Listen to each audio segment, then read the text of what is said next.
Alright, so for this next part of the video, the guys that are watching this video, you're just gonna look away. Yeah, get the fuck out of here. And we're gonna have a special part for the girls. Yeah, woo! Just kidding, guys. Just kidding. You can look here again. Okay, so it looks like today all the shit that had to happen. Looks like a lot of shit is happening today. Sexy, and I know it. Woo! Alright, sorry, I should stop that now. Okay, but anyways, here's the two pieces that I welded together. The T of the 45 elbow. I'll zoom in just a sec. Ready? Put it in there. There it is, right there. But unfortunately,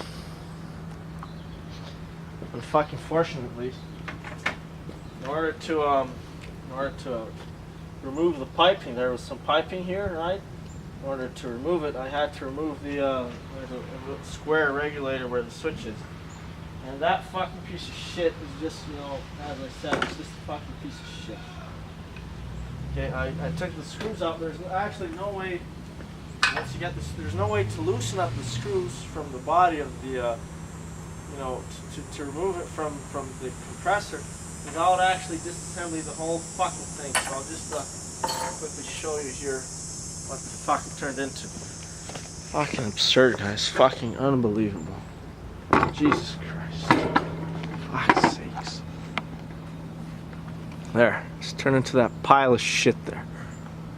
You know, the reason, I'll just show you. The reason they had it with two prongs there is that you can wire this motor to a 220 volt.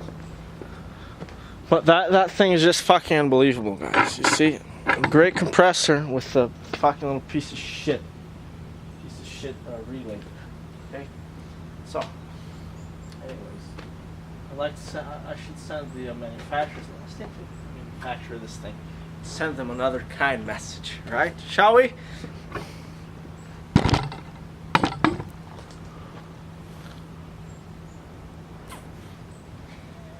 Stop it. Okay. Furnace. Pressure control. Furnace. Okay, guys, let's do this together. Furnace. I have a kind message for you. Fuck you, you pieces of fucking shit. God damn it, you worthless assholes. The problem is these guys, the thing with manufacturers, this is how they think. I'll tell you. They'll put something, they'll make it, you know, this is a different manufacturer. I have to congratulate these guys here. Magnatech motors, very good motor, very good compressor. Porta Champ, very good compressor. This mistake you guys made is having Furnace. You see, the name already says it all. Furnace. Okay. Anyways, you see, they'll put something in a case. Okay? You should always be aware of that, because, you know, you can't see what's in that case. So, you know, they made something that, you know, it's fairly durable. Fairly durable. I mean, if you never had to disassemble it, okay? They made that fucking shit. They assemble it in a way that once you disassemble it, once you remove the screws, there's no fucking way you can put it back, okay? So that's fucking nonsense. So what I'm gonna have to do is I'm gonna have to put a switch here. See, I had this other fucking shitty compressor there. I'll just zoom in a second. There you go. I had this fucking shit compressor here, right? But and once it broke, I knew it was gonna break eventually because it's a fucking shit. I can easily tell. But however, I kept some of the parts, and here's the little relay. And here's the pressure switch here. Okay, so it's just a basic switch that's activated by a pressure. So when the pressure is high, when the pressure gets higher, it's gonna, you know, lift up a plate. Once it touches, right, it's gonna disconnect or something like that. Right, there's gonna be a spring there. Actually, it'll disconnect Once it reaches, once it reaches, they're normally the points there inside this little thing here, round thing, and it says off 100 psi. So what happens is the points are normally touching and the electricity is going through. There's a spring that holds these points down. Once it reaches 100 psi, the pressure is high enough to disconnect those points and electricity stops the flow, shuts off the motor. Now the problem is, if it was just that, the machine would keep turning on all the time. So you use a little bit of air, let's say 5 psi, and it will turn on again. Use another 5 psi, it will turn on again. So in order to prevent that, what they set is a threshold. So probably 80 psi. So once it gets below 80 psi, there would be another circuit that would turn the compressor back on. And that's what this little relay would do. Stay here, Doc. Stay here. Very good. Come back, hey. Come back. Come on.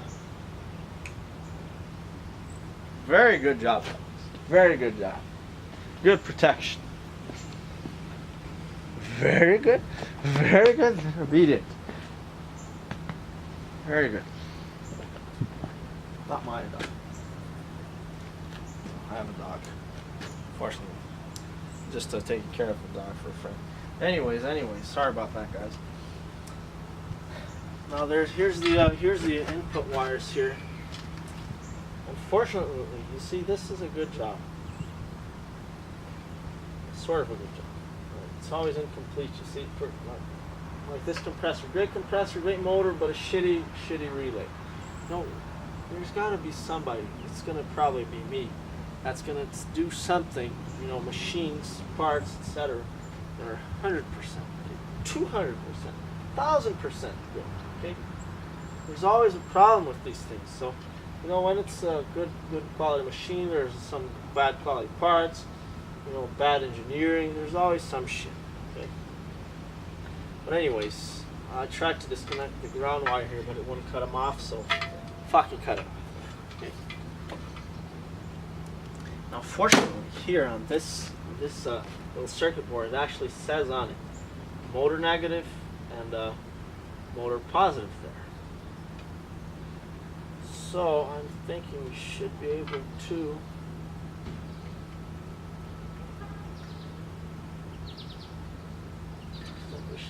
use this whole relay.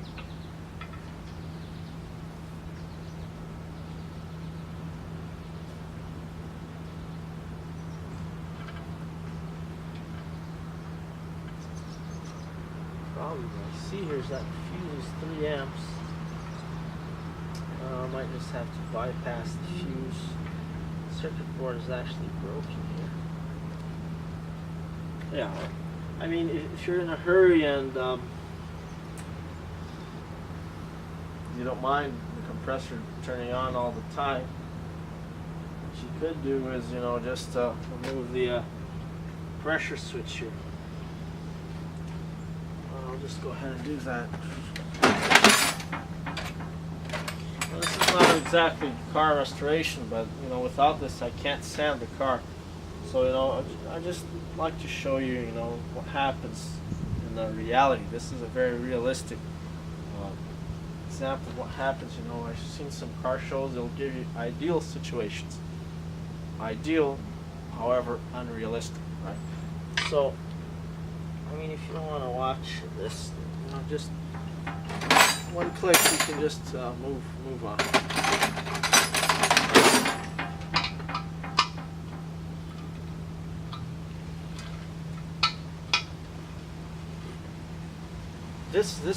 This form of relay is thousands of times better than that one. It's a separate pressure switch. There they built the pressure switch and everything together. So you know, it could be. There's no problem in that specifically, but you know, if you have components that are isolated, repairing the problem and finding the problem, of course, in the first place, is a lot easier, right? But if it's all together, then it's difficult. Like I said, well, I'm not going to talk about that piece of shit anymore.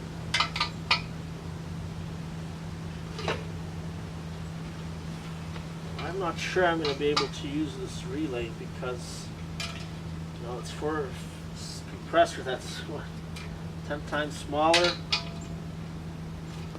I mean, the voltage and all that is the same, but I'm thinking the amperage might be different.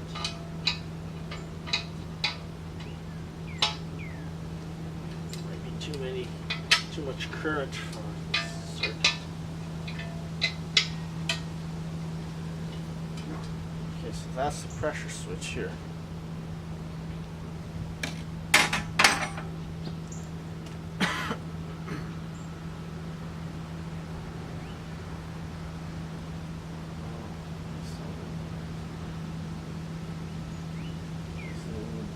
Go to the on-off switch.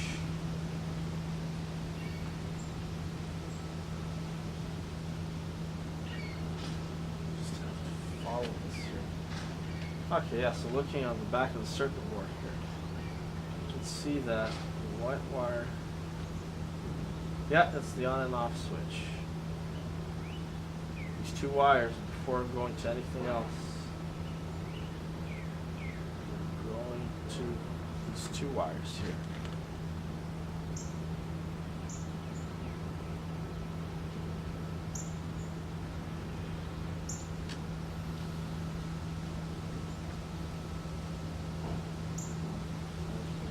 Tell right away what the specs are and these elements here. Shit.